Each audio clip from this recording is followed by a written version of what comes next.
We have an old trunk lock the customer needs a key made for.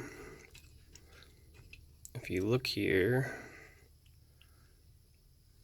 you can see down inside there's a little, it's almost a track for the key to go on, but we have to make a slot in this key here. We got a key that fits in. It's hard to video and do this. But the key hits that little slot. So the key doesn't go in all the way. So we're gonna make a slot in it.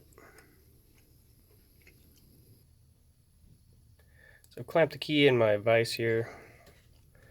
They make special machines for these.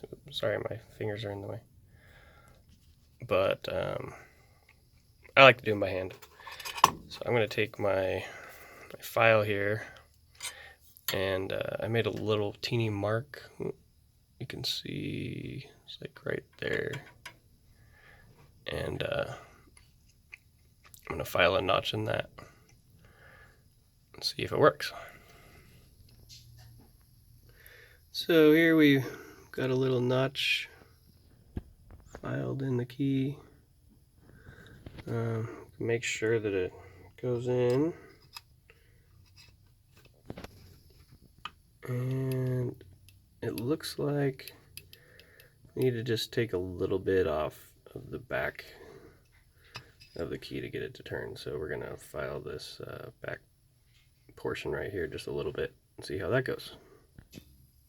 Okay, so I filed the back, you can see here, and put it in there, and it feels really tight. I mean, it's turning. We're gonna file off a little bit more. We don't want to force it. These old locks tend to break. The little pin here likes to bust off on you, so you want the key to turn nice and easy. No rush on these. I try to take my time on them, really. It's not super hard, just want to make sure it's done right. Okay, here we are again. As you can see, I've got the key filed down now, so it goes in. It does turn around a little bit, but it's hitting inside. You can feel it binding up right about there. It's supposed to have a metal bar that goes across, so the trunk can't be opened. It's an old trunk a guy's trying to restore. Typically what I'll do is almost like impression it. If you turn it a little bit stiff, not too hard, and just kind of wiggle it around, see if there's any marks on the key where it might be rubbing.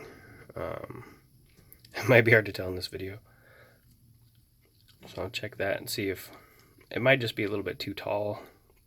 It doesn't look like there's any extra levers in here. You can kind of see down in there a little bit. Looks like there's just the one bar. So I think it's just a little too tall. You want the key to be tall enough so that it barely fits in to the slot there. But so if it's too short, it'll miss and it won't do anything. So we'll just take a little bit off the top. Okay, so we took a little off, a hair, if you can see there, but it's rubbing, and you can see now a tiny little mark there. So we want to just file that a little bit more. It's kind of turning, but it's really stiff, and we don't want to break it. You see the little bars pop across like that, but it won't go all the way around because it's binding up. So take a little bit more off, just a teeny bit at a time until we get it to work smoothly. And sometimes too, these need to be lubricated. Obviously it's old, but when you're impressioning, you don't want to lubricate because it can ruin your marks. So we'll take a little bit more off. Okay, so here we are again. Probably seems like no time at all for you. So the key goes in, a little crunchy still, but it does turn all the way. If I crunch it just a little bit, it'll turn all the way around and the key will come out. I'm sure we're getting a noticeable mark here, see? That's right there towards the back. So we'll just take a little bit more off at a time. Now we don't want this to be too thin up top and just bust off when people try to use the key.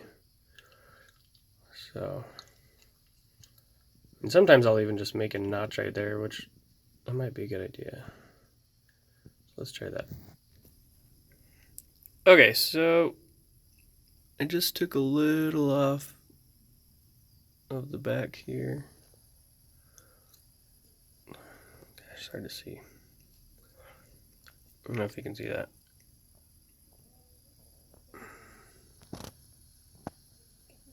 There we go. So now works like a charm. It's a little clicky. I think it's just the spring inside. Bringing it back in place. Also, I noticed it is marking on the back right there. So we'll take a little off of that too. Okay, pretty much done here. We took a little off the back, got the top all funky looking. I squirted a little bit of good old Tri-Flow in there, and you can hear it working a lot easier now.